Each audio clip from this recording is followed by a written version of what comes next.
আজকে বন্ধুরা আমার লাঞ্চের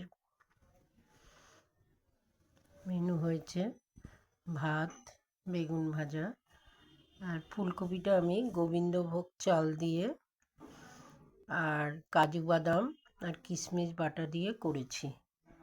এই যে দেখো বন্ধুরা, এটা একদিন রেসিপিটা তোমাদের করে দেখাবো। আর হয়েছে কালকের চিকেন আছে একটু, আর চাটনি, আর সব শেষে জল।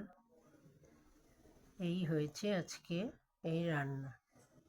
এটা একটা নতুনত্ব, ফুলকপি দিয়ে কাজু বাদাম দিয়ে কিশমিশ বাটা দিয়ে। তোমরাও হয়তো করো, কিন্তু আমি এই প্রথম করেছি।